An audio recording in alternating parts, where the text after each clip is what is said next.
एक साहब अपनी फैमिली को लेकर हॉस्पिटल जा रहे थे, कोई इंडियन क्लब एक ग्रुप है जो उनको रोककर पैसे पूछा, वो नहीं दिए तो उन पे हमला किए। फिर उसके बाद बैरिस्टर ओवैसी साहब को कहते हैं बीजेपी की बी पर, बाकी और कोई तो नजर नहीं आता है। ओवैसी साहब पे ये आरोप लगा रहे हैं, उनको शर्म से डूब मरना चाहिए कि वो लोग आखिर कहाँ चले जाते हैं जब मुसलमानों पर जुल्म व ज्यादती हो रहा है। त्रिपुरा में मस्जिद को जला दिया, कुरान पाक की शान में बेहुरमती की गई, कुरान पाक को फाड़ दिया गया, जला दिया गया, मस्जिद को शहीद करने की कोशिश की, किसी ने आवाज़ नहीं उठाई ओवैसी के अलावा। अस्सलामु अलैकुम वरहमतुल्लाहि वबरकातुहू। उम्मीद करता हूँ आप सभी खैरियत से होंगे। दो खबरें लेकर के आया हूँ दोस्तों। सबसे पहली खबर है, जिस तरह से मुफ्ती सलमान अजहरी साहब को एक शेर पढ़ने की वजह से सालों से जेल में बंद रखा है, उसी तरह से एक और मुस्लिम पत्रकार जिसका नाम वाजिद खान है, उसको एक साजिश के तहत फंसाया जा रहा है। पुलिस ने उसको गिरफ्तार कर लिया है।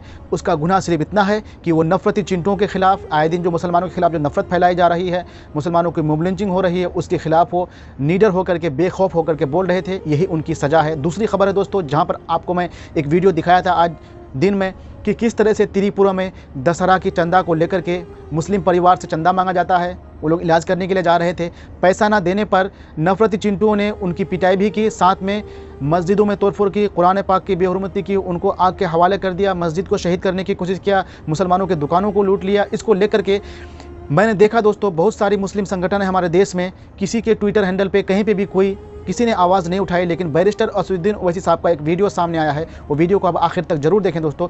तो दोस्तों चलिए शुरू करता हूँ, विस्तार से पूरी वीडियो को दिखाता हूँ। उससे पहले अगर आप हमारे चैनल पर नए हैं तो चैनल को सब्सक्राइब कर दें, क्योंकि गोदी मीडिया आपको इस तरह की खबरें नहीं दिखाई, आपको पता है। सब्सक्राइब कर दें, वीडियो को अधिक से अधिक शेयर कर दें। तो दोस्तों चलिए शुरू करता हूँ।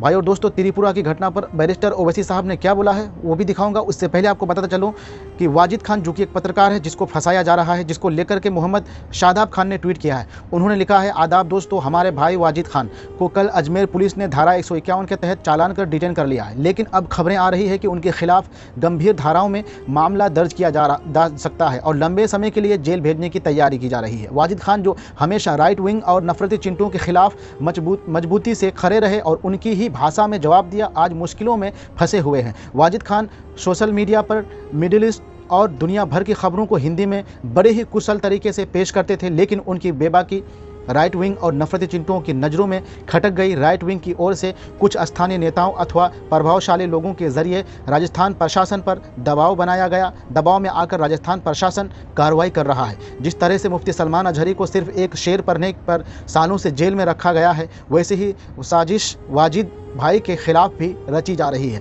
भले ही उनके कुछ विचारों से हमारी असहमति हो सकती है, लेकिन ये वक्त है एकजुट होने का। हमें उनके मुश्किल समय में उनका साथ देना चाहिए और सुनिश्चित करना चाहिए कि उनके साथ न्याय हो। वहीं पे दोस्तों, बैरिस्टर असदुद्दीन ओवैसी साहब ने त्रिपुरा की घटना पर क्या कहा है वो वीडियो देखिए आप।